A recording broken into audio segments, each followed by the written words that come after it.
नमस्कार दोस्तों, आज हमें नई दिल्ली में और हमारे साथ हैं पंडित विपिन तिवारी जी, जो कि लोकतांत्रिक जन स्वराज पार्टी के राष्ट्रीय अध्यक्ष हैं। सर, पहले तो आपका हमारे प्लेटफॉर्म पर बहुत बहुत स्वागत है। धन्यवाद है आपकी खोज खबर इस मीडिया चैनल का। सर, जैसा कि आप लोकतांत्रिक जन स्वराज पार्टी के राष्ट्रीय अध्यक्ष हैं, हम बात करें पार्टी का मेन उद्देश्य क्या है? पार्टी का मेन उद्देश्य अपने देश में अमन चैन और सांप्रदायिक सौहार्द को बहाल करना है। सर, बात करें मांगे भी होंगी आपकी सरकार के समक्ष, जैसे कि समाज हित में, देश हित में, क्या है ऐसी प्रमुख मांगे आपकी? हाँ, आप मीडिया के माध्यम से भारत सरकार से हमारा मांग है। मैं तो ऐसे चंपारण सत्याग्रह बिहार की मिट्टी से आया हूँ, दिल्ली के जंतर मंतर पर। मेरा नाम पंडित विपिन तिवारी हुआ। मैं लोकतांत्रिक जन स्वराज पार्टी का राष्ट्रीय अध्यक्ष हूँ। वर्तमान समय में छुआछूत के आधार पर जो अभी भेदभाव सब चल रहा है समाज में, देश आज़ादी के 73 वर्षों पहले संविधान की नज़रों में छुआछूत जाति के आधार पर था, परंतु अब के समय में छुआछूत जाति के आधार पर न के बराबर है। अब कहीं कोई होटल में खाने से पहले नहीं पूछता है किसके पहले इस थाली में कौन खाया था और कौन पिया था। वर्तमान समय में अब छुआछूत धन, वैभव, संपदा का आधार है। तो अब जो छुआछूत हो रहा है, जो भेदभाव हो रहा है, वो किस बेस पे हो रहा है, जब आप कह रहे हैं कि है ही नहीं अब भेदभाव? हाँ, अब जाति के आधार पर छुआछूत न के बराबर है। किसके आधार पर हो रहा है? अब धन, वैभव, संपदा के, अब भेदभाव समाज में धन, वैभव और संपदा है। सभी जाति धर्मों के अमीर लोग, धन वैभव से, संपदा से संपन्न धनी लोग अपने ही जाति के गरीब को अछूत समझ रहा है। इसलिए मेरा भारत सरकार से मांग है कि आप सभी जाति धर्मों के गरीब को अनुसूचित जनजाति, अनुसूचित जाति के दर्जे में शामिल करें, उसे सरकारी लाभ दें कि वो जो गैर बराबरी का दंश झेल रहा है वो दंश नहीं झेले, वो सम्मानित जीवन जी सके। आपने अपने वक्तव्यों में ये कहा कि जो आर्थिक आधार पर अब जो है कहीं ना कहीं भेदभाव हो रहा है, तो कहीं ना कहीं आप आरक्षण को खत्म करने की मांग कर रहे हैं? नहीं, आरक्षण की बातें नहीं हो रही है यहाँ पर हम गरीब आरक्षण तो जाति के आधार पर मिल रहा है ना सर। यहाँ हम गरीब की बातें कर रहे हैं। जैसे बीपीएल सूची होती है ना गरीब के आधार पर, वहाँ जाति पर नहीं होता है। वहाँ जो गरीब होता है उसी को बीपीएल सूची में लाया जाता है, उसे बीपीएल सूची के माध्यम से अन्न धन दिया जाता है। सरकार वहाँ कोई जाति का आधार नहीं बनाती है, वहाँ अवस्था बनाती है, गरीबी बनाती है। ठीक उसी प्रकार मेरा मांग है कि सभी जाति धर्मों के गरीब को अनुसूचित जाति, अनुसूचित जनजाति के दर्जे में शामिल करे और उसे सरकारी लाभ दे, चाहे वो किसी भी जाति में हो, चाहे वो सवर्णों में हो, चाहे वो अनुसूचित जाति में हो, जनजाति में हो, किसी में भी वो सवर्ण हो, ओबीसी हो, हिंदू हो, मुस्लिम हो, सिख हो, ईसाई हो, SC ST तो उसको है ही। जो सवर्ण ओबीसी को आज नहीं प्राप्त है और वो गरीब है और दंश झेल रहा है, तो हिंदू, मुस्लिम, सिख, ईसाई किसी धर्मों का हो, वो गरीब है, उसको अनुसूचित जनजाति, अनुसूचित जाति के दर्जे में शामिल किया जाए। सर, मैं आपसे ये जानना चाहूँगी कि आपकी जो पार्टी बना रखी है आपने, कब से बनी है ये पार्टी आपकी? ये पार्टी 22 फरवरी 19 को रजिस्टर्ड हुई भारत सरकार के द्वारा, भारत निर्वाचन आयोग के द्वारा। कौन से सन में? 19 में। तो अब तक आपकी जो पार्टी है उसने राष्ट्रीय की एकता, अखंडता, समरसता के लिए क्या क्या किया है? हमने बहुत से कार्यक्रम किए हैं। उसमें हमने आवाज़ दिया था कि अनुसूचित जाति अत्याचार कानून में जांचोपरांत दोषी पाए जाने पर ही गिरफ्तारी सुनिश्चित की जाए।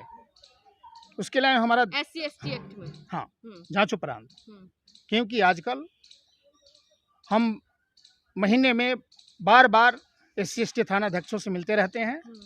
वहाँ जाने पर हमें मिला है कि इसमें बहुत से फर्जी मामले आ रहे हैं, परंतु अगला विवश है कानून के चलते वो कांड दर्ज करता है और जेल भेज देता है।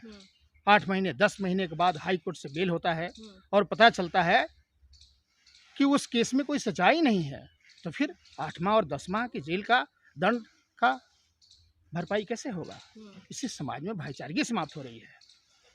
इस पर सरकार से हमारा मांग है कि अनुसूचित जाति अनुसूचित जनजाति अत्याचार कानून में जांचों पर आन। तिवारी जी का मामला आया था जिसने 20 साल सजा काटी थी और फिर बाद ऐसे में ऐसे बहुत आएंगे। कोर्ट ने ये कह दिया था कि आप निर्दोष हैं 20 साल बाद। ऐसे जो 20 साल है वो कहाँ से वो जो ऐसे ऐसे बहुत आएंगे, वो एक नहीं लाखों में आएंगे आपके भारत देश में, जैसा ये कानून का तरीका बना हुआ है। इसलिए जांचों पर आन, दोषी पाए जाने पर ही गिरफ्तारी सुनिश्चित की जाए। इसके अलावा देश के सभी धर्मों के जो धर्मस्थल हैं उसकी जो संपत्तियां हैं एवं दान दक्षिणा है, चढ़ावा है, उसको सरकार आमदनी का आधार बना बैठी है। मेरा देश की सरकार से मांग है कि आप उस धर्म के विकास पर उस रुपए को खर्च करो, उसके सभ्यता संस्कृति के विकास पर खर्च करो। आप उसे अपना आमदनी का आधार मत समझो। सनातन संस्कृति का, वेद का मुख्य होता है व्याकरण। आज वो जो वेद का मुख्य व्याकरण है, संस्कृत का ऐसा खास्ता हाल हो गया है इस देश में कि अब सनातन संस्कृति जो है वो गूंगा होता जा रहा है।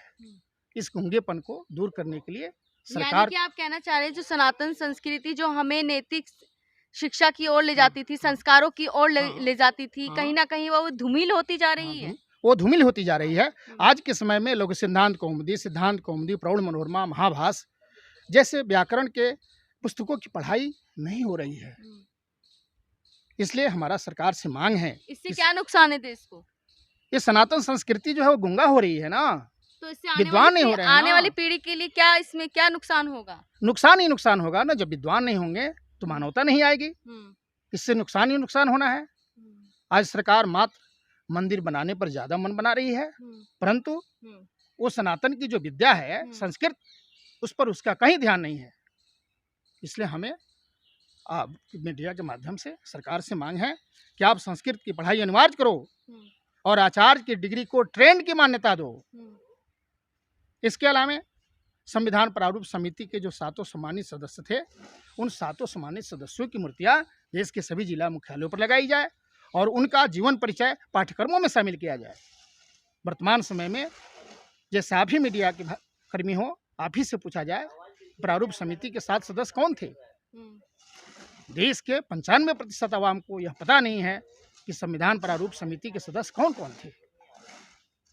इसलिए संविधान प्रारूप समिति के 7 सम्मानित सदस्यों की मूर्तियां देश के सभी जिला मुख्यालयों पर लगाई जाए और उनका जीवन परिचय पाठ्यक्रमों में शामिल किया जाए। लेकिन संविधान रचयिता बाबा साहब भीमराव अम्बेडकर जी की मूर्ति तो लगाई तो जाती है, उससे आप लोगों को संतुष्ट नहीं है क्या? मात्र एक की मूर्ति लगा करके 6 के नाम को जो इतिहास के पन्नों से बाहर किया जा रहा है, गायब किया जा रहा है, ये अच्छी बात नहीं है। अम्बेडकर साहब जी अध्यक्ष थे, परंतु 6 कोई अन्य पर्सन थे, उनके न अध्यक्ष थे, तो फिर बाकी 6 की नाम, मूर्ति, उनका जीवन परिचय का आता पता नहीं है। मात्र अकेले तो अध्यक्ष कोई बनता नहीं है। कोई पावर, कोई बड़ी अपना पावर देता है तो आप अध्यक्ष होते हैं। ठीक उसी प्रकार जो 6 सदस्य थे, उन लोगों की शक्ति समाहित हुई तब तो अध्यक्ष बने। इसलिए 7 की जो 7 एक ग्रुप था ना, प्रारूप समिति के 7 सम्मानित सदस्य थे, इस 7 सम्मानित सदस्यों की मूर्तियां देश के सभी जिला मुख्यालयों पर लगाई जाए और उनका जीवन परिचय पाठ्यक्रमों में शामिल किया जाए। श्री अलादी कृष्णा स्वामी अय्यर, एन गोपाला स्वामी अयंगर, डॉक्टर BR अम्बेडकर, कन्हैयालाल मानिकलाल मुंशी जी, सैयद मोहम्मद सादुल्ला साहब, BL मित्तल साहब एवं DP खेतान साहब। यानी कि बाबा साहब के साथ साथ उन लोगों हाँ, 6 की भी मूर्तियां देश के सभी जिला मुख्यालयों पर लगाई जाए और 6 की, इन 7 की जीवन परिचय पाठ्यक्रमों में शामिल किया जाए। सभी पुस्तकों में, सब वही पाठ्यक्रमों का मतलब ही हुआ कि सभी पाठ्यक्रमों में शामिल किया जाए। लास्ट में देश की जनता आपको देख और सुन रही है, क्या संदेश और क्या अपील करना चाहेंगे? बस अमन चैन का हम संदेश देना चाहेंगे, सांप्रदायिक सौहार्द का संदेश देना चाहेंगे, क्योंकि हमारा यह भारत देश धर्मनिरपेक्ष है और यह गुलदस्ते के समान होता है। सभी जाति धर्म के लोग यहाँ आनंद से रहें और भाईचारगी के साथ रहें। तो देखा आपने, तो ये थे हमारे साथ विपिन तिवारी जी, जो कि राष्ट्रीय अध्यक्ष हैं लोकतांत्रिक जन स्वराज पार्टी के। तो इनकी सरकार के समक्ष भी कुछ मांगे इन्होंने रखी हैं और क्या क्या इन्होंने अपने जो पार्टी की तरफ से इन्होंने जो भी जो कार्य किए हैं, इन्होंने अपने वक्तव्य में जिस तरीके से बताया, तो आप लोगों ने सुना ही। और आप भी डिस्क्रिप्शन बॉक्स में लोग भी सलाह दे सकते हैं कि जो ये मांग रहे हैं, क्या इन मांगों को सरकार को पूरा करना चाहिए या नहीं।